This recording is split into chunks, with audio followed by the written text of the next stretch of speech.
What's up, people? Family, how's everybody doing? This is Rob Bell, and we are back with another episode of Getting the Record Straight. Um, this is, of course, our show, interview show, where we talk, or rather, I talk with progressive, even revolutionary artists and activists.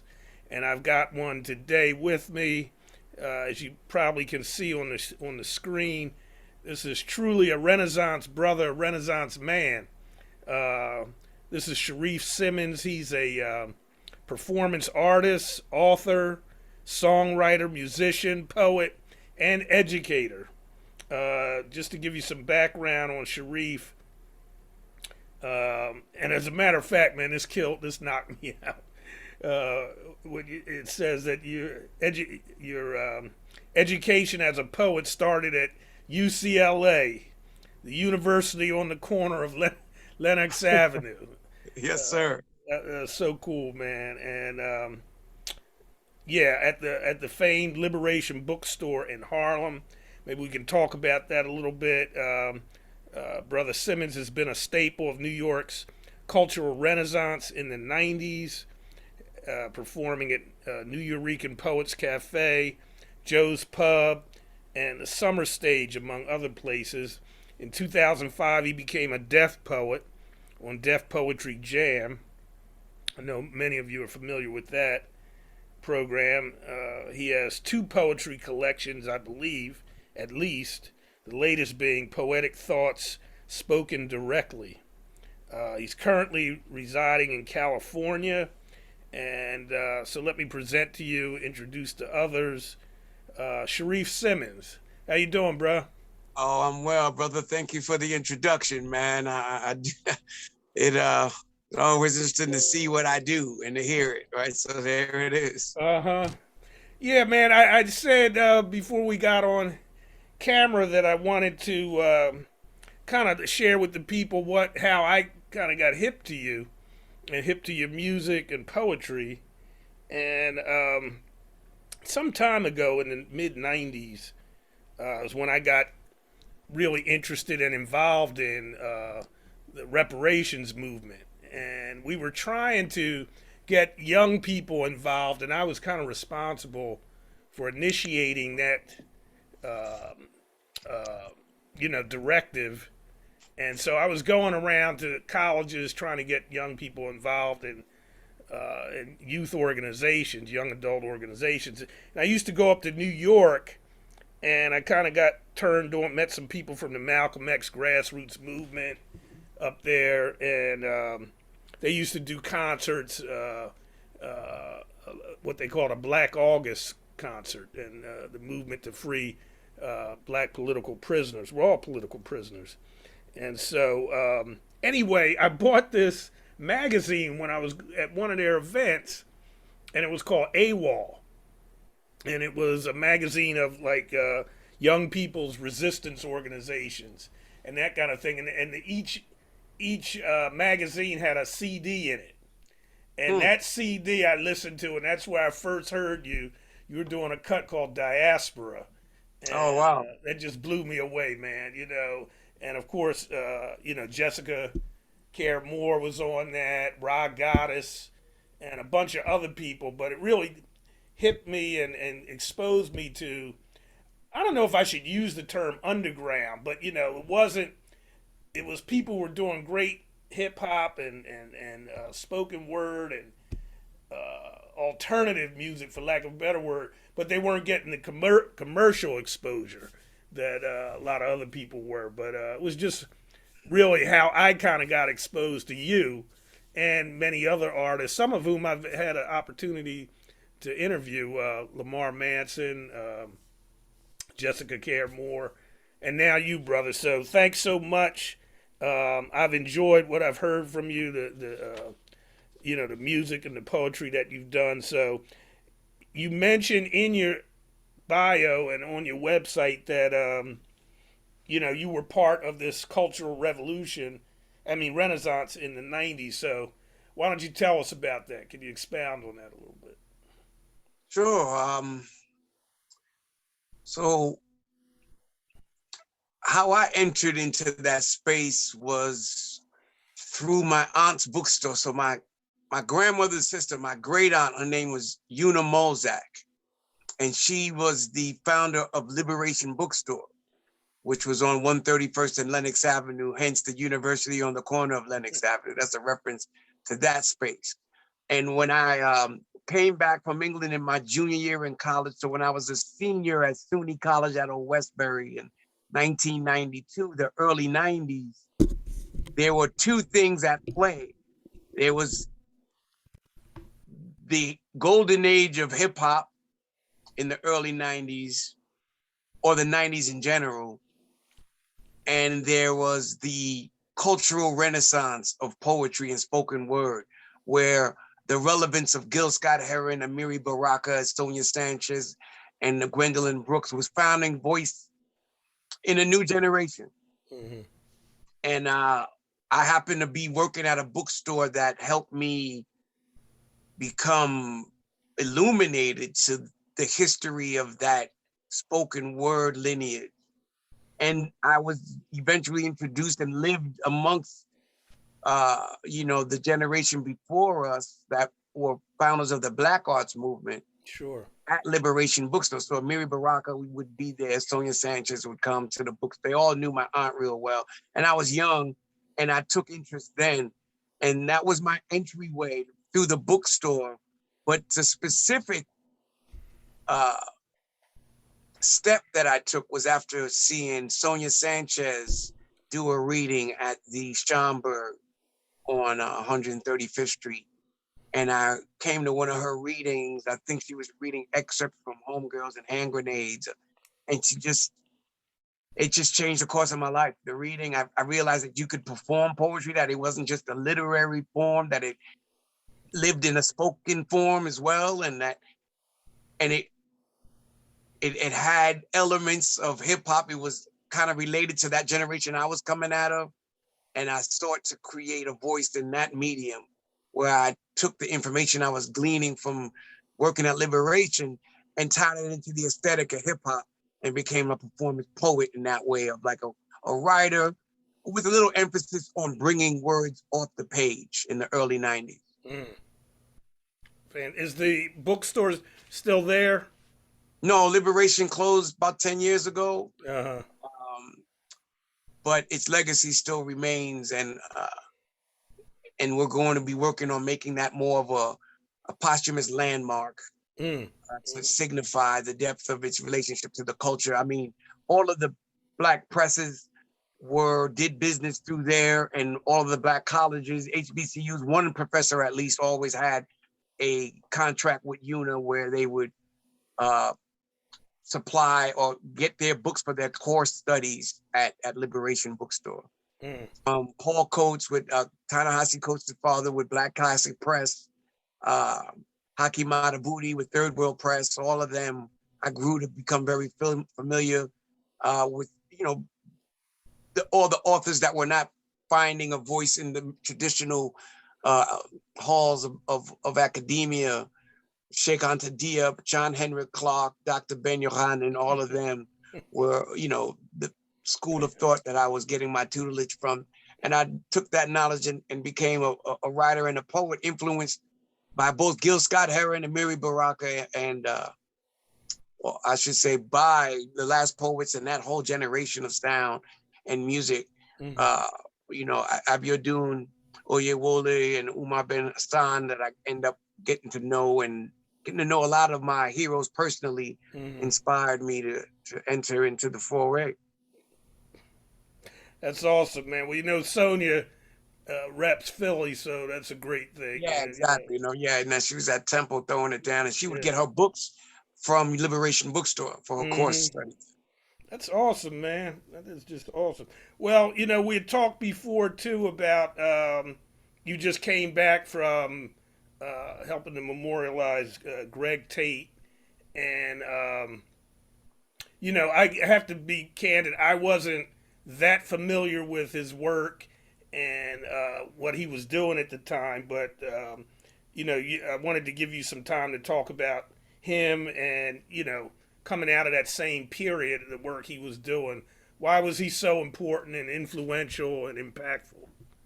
Oh wow, man, that could take the whole interview up. To be honest, man, given the depth and the scope of Greg's influence on really the what he liked to coin as the new black aesthetic. He really explored the dimensions of our history and how it played into how our culture manifested it. What became the performative elements of the result of what we had gone through. And he was able to tie a lot of the cultural patterns and the struggle truly of being black in America and the fight for our rights to be considered human, which many people didn't and still this day don't necessarily always support and recognize. He Hmm. was able to qualify that in his writing and define it and translate it to the people who it needed to be translated to. So he translated to the human race, not always to one particular genre, but it's was specifically written through the lens of the African experience in America.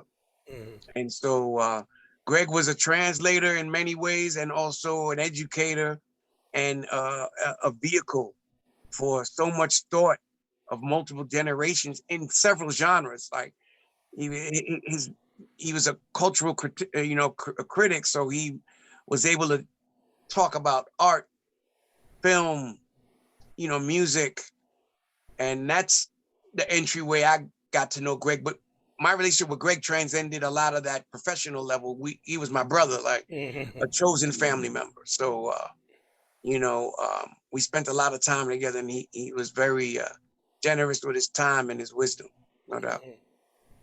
So his importance, um, did it relate? I mean, did the younger generation of hip hop and musicians, I mean, like let's say post 2000, were they as keen and hip to what he was doing and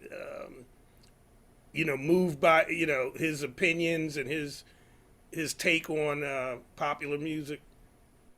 Sure. I mean, Greg was always able to adapt his voice to new mediums. He was, I think I would imagine, and this is just theoretically, that the peak of the scope of his influence was during print media. So he worked for the Village Voice, where he was very known and revered. I think his career was jumped off at the Village Voice to where he became uh, a very critical part of the cultural critique landscape in that sense That at the was in the Voice. '80s.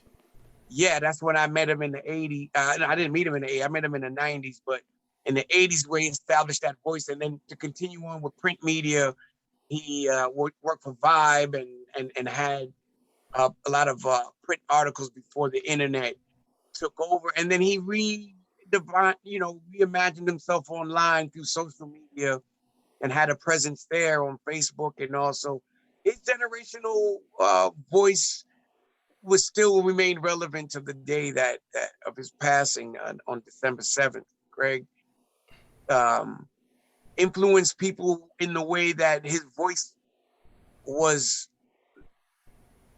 untainted by a lot of traditional aspirations. Greg wasn't about the money. He Hmm. wasn't about the fame. That came to him as a result of what he did and not because of what he did. Like that was a byproduct of a mind that was one of a kind. He was an amalgamation of James Baldwin, uh, Jimi Hendrix, Prince, and Richard Wright, all wrapped up in one, and Ralph Ellison. Like, I mean, these are the heavies, but that's where he defined himself from that prism of being able to walk through a timeless thought pattern. Greg was an enigma, man. Like there was nobody like him. I'm sorry I didn't get an opportunity. I probably had an opportunity, but there was a lot of stuff in terms of magazines in particular that by the '90s I had really gotten wary of. I know Vibe was one of them, but Rolling Stone I just wouldn't read, and wasn't until And like he the and Yeah, Greg was 2000.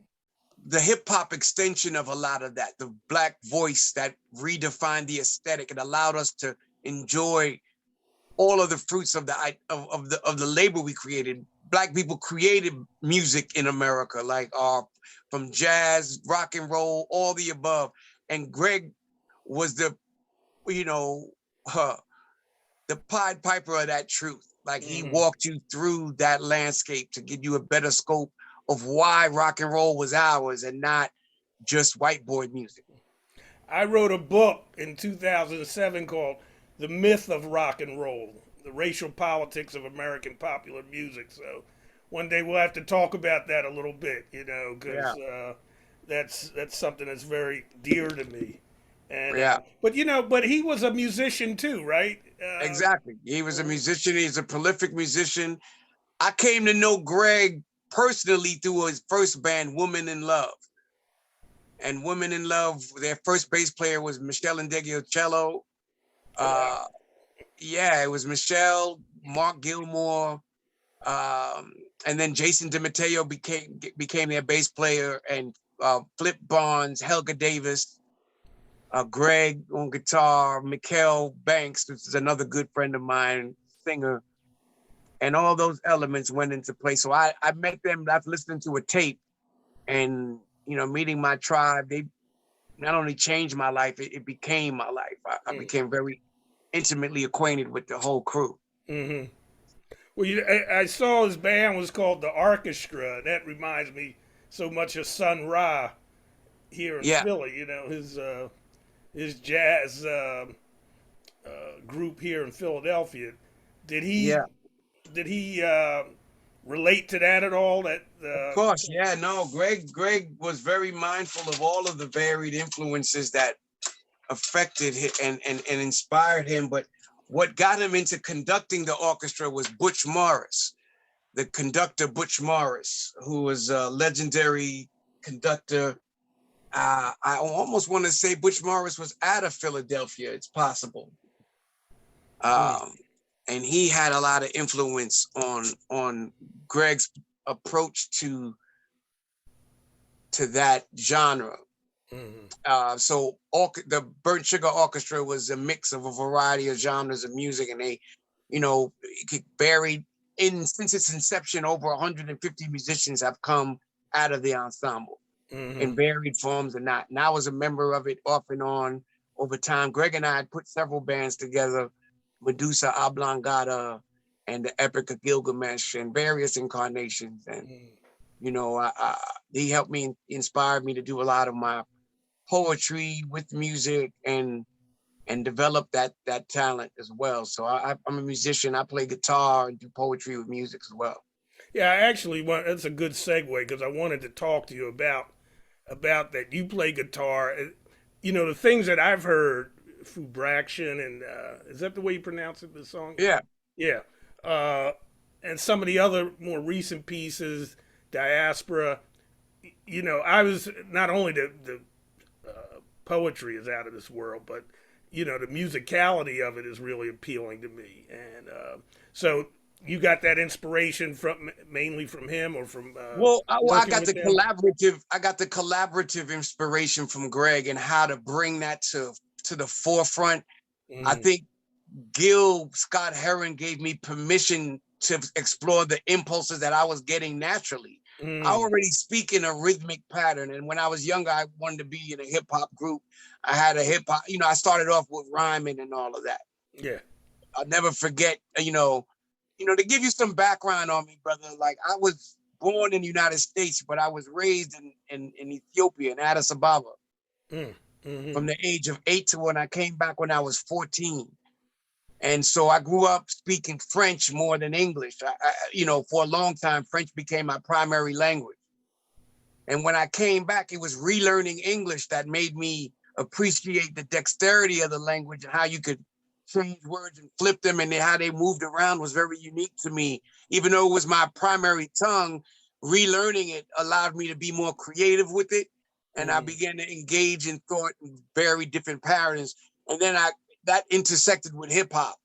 So, back in the 80s when I got back, the birth of hip hop, I mean, that was our religion. That's all you thought about, during that renaissance. And I wanted to engage that. And I started doing, a couple of hip hop records, but I remember trying to produce a CD back in the day, and one of the music producers was like, "You saying your words too clearly. Like, can you blacken that up? Can you?" And this is a white boy telling me to be like, "Say yo, yo," like trying to be. He's like, "You gotta like, niggerize your shit more, basically." You know what I'm saying? That's kind of the direction he wanted. And because I was relearning English and I was learning it in a proper, I had a whole different, level of pronunciation. And I think maybe that's why I adapted to the poetry, didn't necessarily require such distinct performative blackness as required by, the hood nation or the hood requirements of and the authenticity of that experience in hip hop, not to undermine that. But that's what sold, and that's what it was part of the identity and the product was that you came from the projects or that you was poor and you was struggling and all of that. I didn't necessarily echo that experience in the early phase of my hip hop experience. And maybe that rejection made me explore a different branch of the spoken word. It was the traveling that mattered. Yes, sir. The Boy, coarse turf bit the tender flesh, brother. woo, man. I tell I just like I said, I did a book.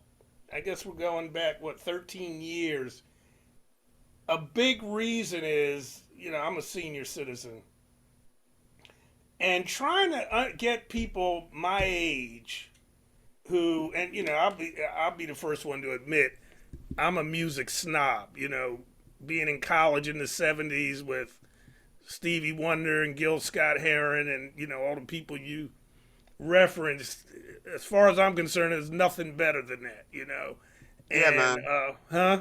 I'm sorry. Yeah, no, I know that was the heyday of a different time and culture, definitely. Yeah. But like I said, when I got turned on to you and other people in about the mid to late '90s in particular, I was running around trying to tell people my age that if you thought that the music was gone, it isn't. I mean, there's a whole new group of people who are just blazing, just it's kind of been my mission since then to bring that to the fore, to let people know that you know really every generation, but the '70s and '80s, '90s, that there's just so much great music out there.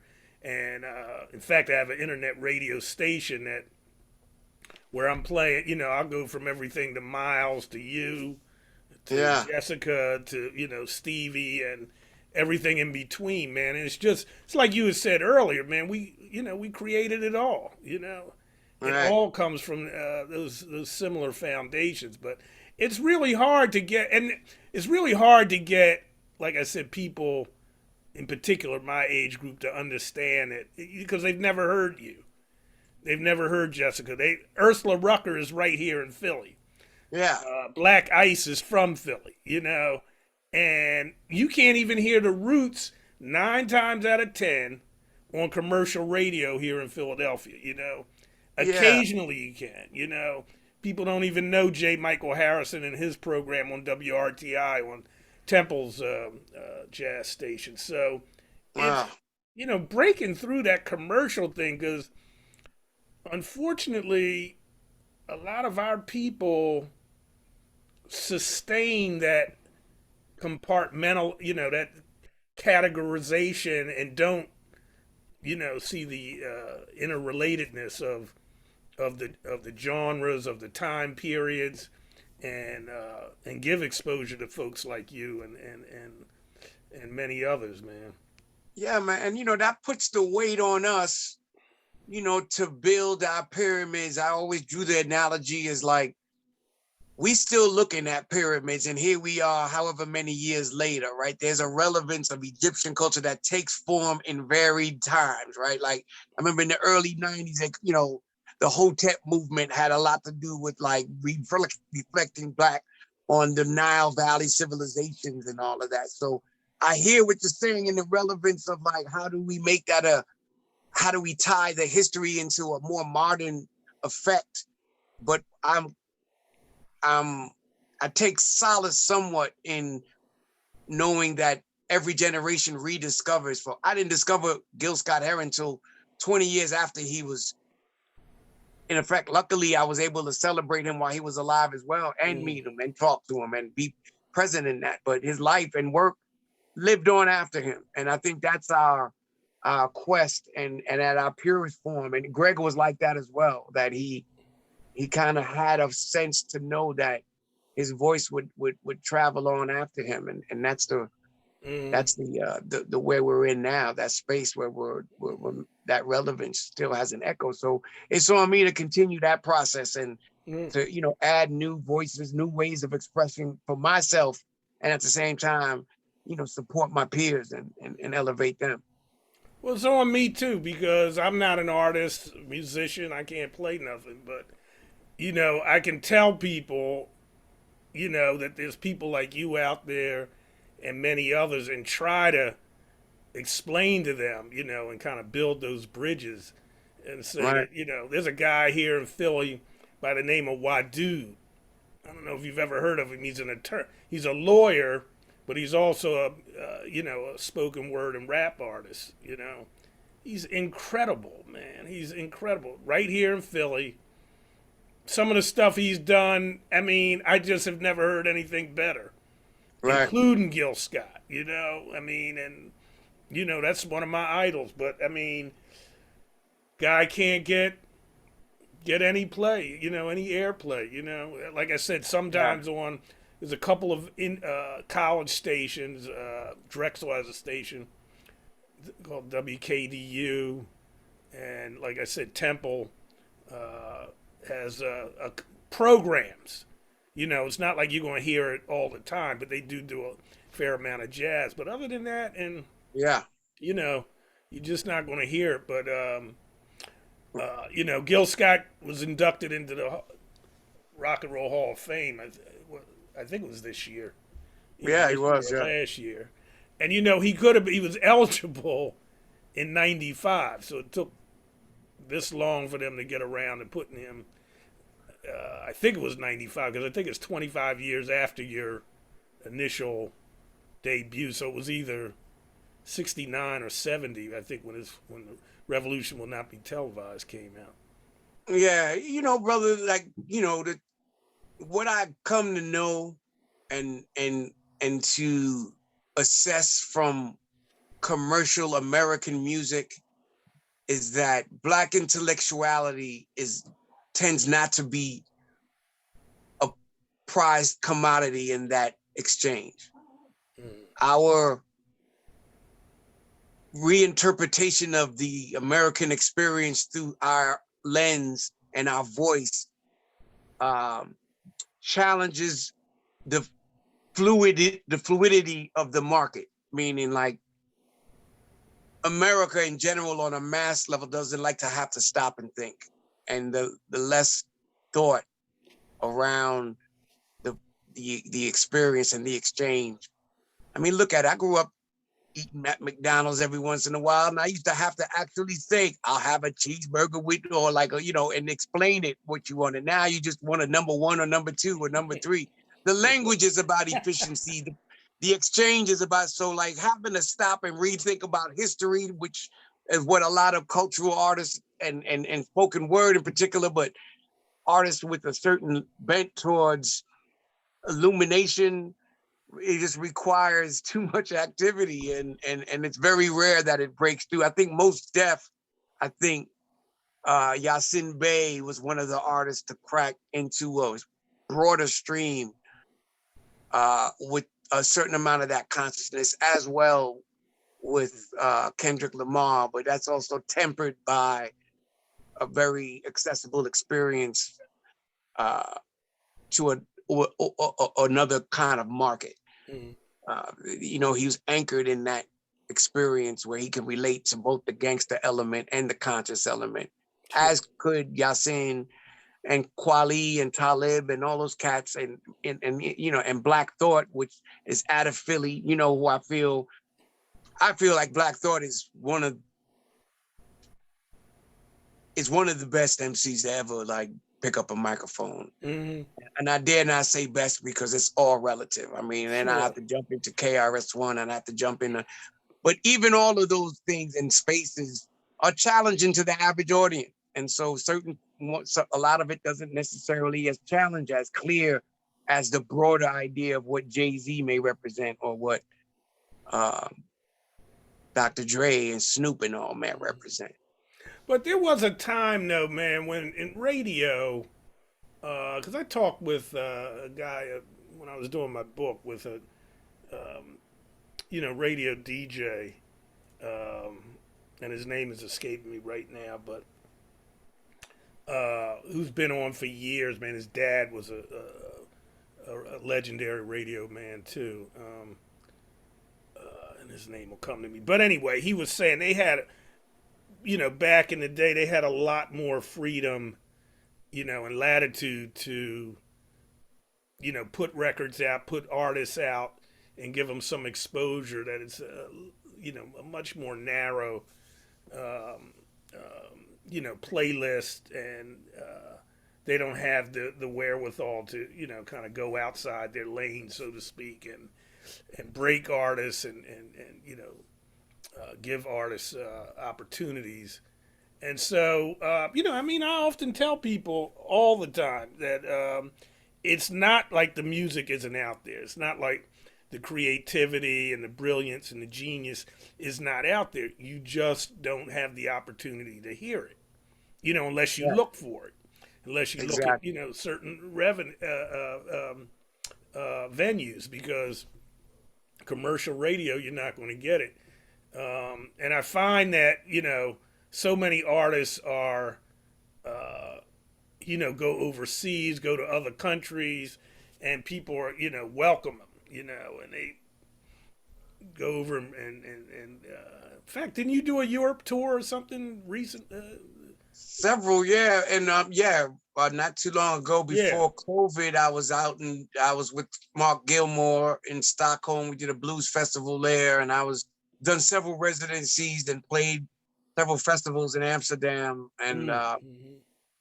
I got a good troop of friends out there and family. And that's a good segue about Europe because in early March of next year or late March next year, I'm on a project called, and you'll hear a little bit more about this, called Black Live from Generation to Generation. And it's a collective of 25 artists who put together a compilation album to raise awareness of institutional racism and have conversations about that. Mm. And it's releasing in Brussels, and I'll be in Europe from late March to mid-April touring that album around. That's awesome, man. That is really awesome. Why don't you read something for us? Some poetry. Or recite some, whatever. Sure, man. You know, I'll dig back into the crates and dig out a piece that Greg Tate and I collaborated on, and it was on my album, The Echo Effect. Mm-hmm. Echo Effect. It came out in 2005, I believe. It's a collaboration of variety musicians and all of that. My first studio album, The Echo Effect. It's called The Mother Earth Fuckers Are Now on Mars. Inspired by Gil Scott Heron's Whitey on the Moon. Right. Look past the distant stars. The Mother Earth Fuckers are now on Mars. I said, look past the distant stars. The Mother Earth Fuckers are now on Mars. Where they sang their hands and they food in 10 jars. Mother Earth killers are now on Mars. I said, look past the distant stars. The Mother Earth fuckers are trying to avoid the overdue bill of industrial overkill, hoping to make a green planet out of red clay. And if you look around, you see it's all turning to waste, from the longer winters to each tornado base. And we all play a part in the spiraling pace of fate with our styrofoam barbecues, our air-conditioned underoos, our aerosol assholes spraying acid winds behind cheeseburger blintzes. The assembly line of carcinogens carefully crafted consumer blends of carbon monoxide and luxury rides. And you remind me of my Jeep, something like my bank account. And you, my brother, remind us all of the perfect Mother Earth killer, dulled by the science of silver and gold. It was predicted that Gaia must be cleansed. And so the Mother Earth killers began. And I said, look, past the distant stars, the Mother Earth fuckers are now on Mars. I said, look, past the distant stars, the Mother Earth fuckers are now on Mars, with their decks and their hands and their food in tin jars. Mother Earth fuckers are trying to avoid the overdue bill, or screaming and outrage. What is it? The Mother Earth fuckers are now on Mars, achieving the unachievable by strip mining the blue jewel, opening her cavity and reaching into her womb. She screams, rape, rape, as we watch along with smiles, fantasy tripping under big screens. Godzilla's coming, Godzilla's coming. The Earth has now, James Bond has his new enemy, now that the Cold War has turned into volcanoes, earthquakes, and hurricanes. Tell me, what will James Bond do when Mount St. Helen blows atop? I'll have a martini shaking, not, man, get out of here. How about a hot path of black lava for your ass? The president's bomb shelter was followed by a tsunami. The space shuttle was seen trying to outrun the phoenix of retribution that gains its power from the four corners of the globe. The Hopi have deciphered the barcode. These ghettos are about to explode. I said, water costs more than fruit. Water costs more than fruit, and no one's being issued a parachute. This ain't no fluke. They crossed a pig with a newt and got a Gingrich in a test tube. And I said, look, past the distant stars, the Mother Earth fuckers are now on Mars. I said, look, past the distant stars, they're going, they're going, they're going, they're going, they're gone, gone, gone. Yes, yeah, it is right there, man. My brother. Hey, Yeah, a little bit of music. Yeah, thank you. I appreciate it, man. A little rusty on the delivery, man, but when it goes a little something like that, you know. I try to, like I said, I try to tell people it's out there. You just got to get it. You know, Yeah, it's man. Well, I out there. appreciate you having me on here and giving us a platform, man, to support Hmm. these voices, man. Yeah, absolutely, man. And I was doing this 2, 3 times a month, but I wanted to get this radio piece. I wanted to get the music, so that's on 24/7. I'm gonna send you all that information. But look, what's how do people find out about you, your music? How can they get it? And what's going on going forward? You said you're going to be working on a piece. What is it in Brussels? You're going to go over there when? Yeah, you got, basically you could find me at www.sharrifsimmons.com, and there's gonna be, what my son likes to call, like I'm about to get a cyber facelift, a virtual facelift. So I'm uploading all of the new projects and the updated website and all that great stuff to make it accessible on my social media. I'm actually moving back to New York in the early part of January and retracing my steps and re-engaging in the community that made me who I am. So I have an opportunity to re-enter that space again and travel through all of that, of what inspired me in the first place. And with that, in March, I'll have my memoir coming out, called The Bittersweet Hotel. And it's the story of my life from when I moved to Ethiopia, came back to America, and came of age, and eventually settled in Harlem. So it's ironic that it's coming out right when I moved back to Harlem. Mm-hmm. And So the you'll be book moving back and then leaving for this for uh, the for the project. tour. Yeah, yeah, in March. Yeah, I leave. I come back in January, and there's also re-released the 30th anniversary of Fast Cities and Objects That Burn from its inception. Fast Cities and Objects That Burn was my first book that Mm-hmm. was printed on More Black Press. I'm now reprinting that under my own auspices and revisiting um, that inspiration, which was Fast Cities and Objects That Burn was inspired by the 92 rebellion. So this is about 30-year look back at Mm-hmm. the Mm-hmm. way my mind was working back then. That poem I did was included in there as well. And so there's a lot of work that I'm going to be doing, looking kind of on a Sankofa level, looking back to move forward. Mhm. And that's where I am in the stage of my life. So the Bittersweet Hotel, my memoir, my website, sharifsimmons.com, you can check for, and the Echo Effect Volume 2. You can find my music on iTunes uh, and on my webpage at sharifsimmons.com again. And my first album, The Echo Effect, is available there, as well as PTSD, the Poetic Thoughts Spoken Directly, which is a chapbook I put together and while I was in Holland. So there's a little bit to work for, but I'll be a little bit more accessible and available in the new year. Fantastic. I just noticed that my name is not up here. This is my son, and I use Yeah. his Zoom account. So yeah, but I am Rob Bell, and this is the one and only Sharrif Simmons. Like I said, the Renaissance man. And look, man, thanks so much. I'm gonna keep making sure that you and my radio program is called Black Rock and Soul Review, Neo Soul Urban Alternative Music of Resistance, and it's people like you make it possible, man. So thanks Well, so I much. When I appreciate it. get this on YouTube, I'll make sure I get information on how to contact you. I'll make sure that's there, and since you're moving back to New York, man, I come up 4 or 5 times a year at least. I come up to the Charlie Parker Jazz Festival every year, the Brooklyn Academy of Music Dance Africa, that festival. But they haven't had it for a couple of years now, but I get up there, man. So like, hopefully I'll be able to meet you sometime.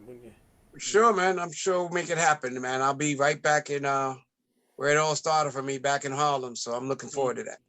All right, now take care. So Okay. thanks so much. Now, Appreciate your time, brother. Take all care, right, man. peace.